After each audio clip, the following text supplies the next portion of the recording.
Swamiji says something very interesting. The Vedanta recognizes no sin, it only recognizes error. And the greatest error, says the Vedanta, is to say that you are weak, that you are a sinner, a miserable creature, and that you have no power and you cannot do this and that. Now, this saying of Vivekananda has a very special meaning. You see, he was very fond of the ultimate Vedantic text, which is the Yog Vasisht Maharamayan. A lot of people say that was one of the two books he used to carry with him everywhere. And it's a gigantic book. It is second only to the Mahabharata itself.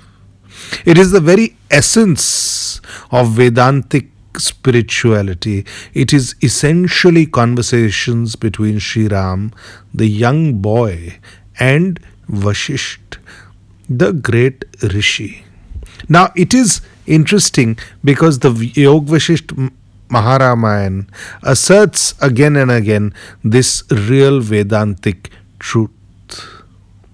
Never feel that you are a sinner. Never feel that you are weak, that you are hopeless. Feel the throb of your heart to be suffused with the ultimate truth, the ultimate Brahman.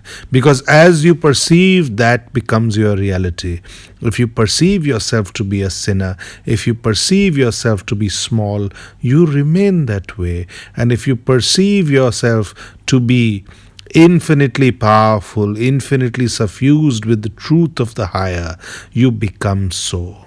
Consciousness creates its own reality. This is a very fundamental part of Vivekananda's teaching. And this is where he is truly a revolutionary teacher throughout the world. He was the first person who went out west to the rest of the world and said, religion is essentially about consciousness. You see, the whole question of religion being about consciousness in the modern age came about as a result of Swamiji's great energy of teaching people, his communication of this energy of understanding that there is no need to be obsessed with sin, original sin, and so on. You see, these are very important pillars of Abrahamic religion, which dominates the Western world and which was especially more dominant during Vivekananda's time. So he says, no, discard all this. There is something much more essential in your religion. Pay attention to that. But never consider yourself to be a sinner. You are not a sinner. How can you, who carries a part of the infinite consciousness, a divine consciousness, be a sinner? You cannot, simply because you are imbued with the energy of the highest deep within your consciousness. Yes, to you it may not be a reality, to you it may seem like it is hidden, invisible, and so on, but the most important parts of life are hidden, are subtle. That is the whole concept of the material and spiritual search. Now, at a material level, quantum physics is concerned with subatomic particles, that which we never knew existed, but that apparently is the shaper of the material world. So the shaper of the material world also lies in the most minute, the smallest, most subtle aspects of life. What to say of the mystical world? The mystical world is full of metaphors. The mystical world is full of feeling, of perception, fine perception. It is experiential. And in this experiential journey, it is ultimately very important to understand the endlessness of our own consciousness. The endless power of our own consciousness. That was what Vivekananda was trying to teach people, and that was what he was especially hoping would be heeded throughout the world. And in India too, he was constantly trying to say that this is the very crux of Hinduism. He was constantly trying to say that forget about this whole ego-led understanding of religion. Somebody is a sinner, somebody is a saint, and so on. There is ultimately nothing like that. These are all things of the ego. The whole of existence is bound in a fundamental law of the mystic. And that fundamental law of the mystic is to understand that consciousness never dies. Consciousness is ageless, timeless, and this very same consciousness exists within you. Hence, do not behave like a robot, do not behave like an automaton, do not behave like you are something mechanical. Vivekananda says spirituality is non-mechanical. This concept of sin and virtue, nobody is keeping an account sitting in heaven of your sins and your virtues. No, that is not how karma works. It is not mathematical, it is beyond mathematical. It depends with the quality of your consciousness. You see, Gautam Buddha used to say that as your consciousness is, so will your reality be, so will your words be, so will your thoughts be, so will your entirety of life be. Our thoughts create the world and so on. And that is true, that is ultimately a Vedantic way. Much before Gautam Buddha said it, it is there in the Upanishads.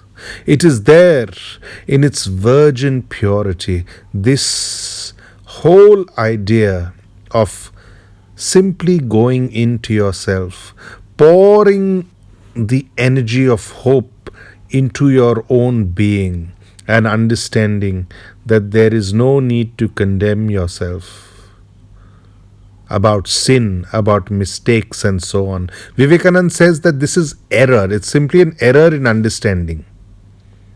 Leave it. You're not going to suffer for sins and so on. You see, this is the whole politics of religion. People have made it such. You have to confess your sins. You have to condemn yourself. These are all the superficial parts of religion which have kept the priesthood alive, which have made their business flourish more and more. It has nothing to do with the spirituality that Vivekananda was talking about. He used to say you are in a direct relationship with life itself, with existence itself. You don't need all this hocus pocus. You don't need all this paraphernalia of religion. Completely drop it, and drop it now. That's when your heart and mind will function to their full power. Without dropping it, your heart and mind will never function to their full power. And when they don't function to their full power, how can you expect multi-dimensional fulfillment in your life?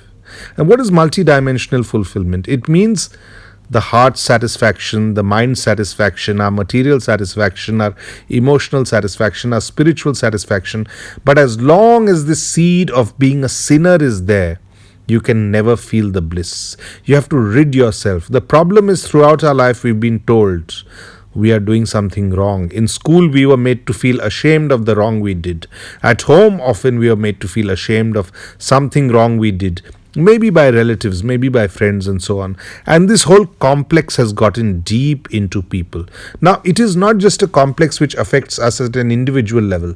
You see, what creates an Adolf Hitler in the world?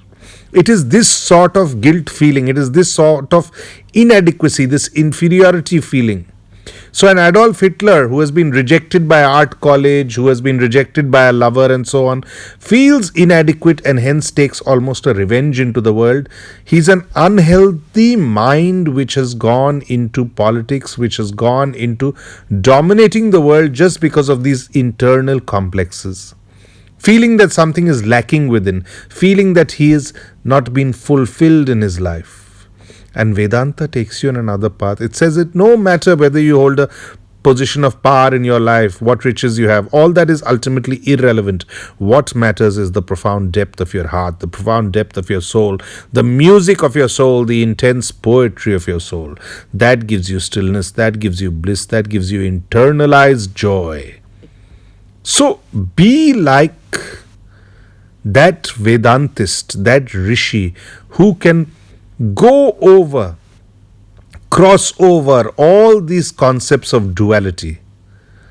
light and dark, good and evil, sinner and saint, and so on. In the Vedantic view, there is no such thing. The greatest sinner is as capable as the greatest saint of achieving samadhi, of attaining enlightenment. And that is why there have been so many stories in Indian mythology about people who have been sinners become completely transformed and attaining far more realization than so-called saints or pandits, etc. In fact, this is a very metaphor in Vedanta. The person who wears the clothes, the outer garment of the priest, is not necessarily the saintly one at all. It is the person who wears the inner garment of faith, simplicity, clarity in perception, who is the real sadhu, who is the real rishi, who is the real drashta. Eventually, it is all about the way you perceive things. And the main thing is, in clarity of perception, is to recognize that you are not a sinner. Go past that guilt, find the real beauty of yourself, and in finding the real power and beauty of yourself, you are bound to find bliss, you are bound to find fulfillment, you are bound to find truly successful living.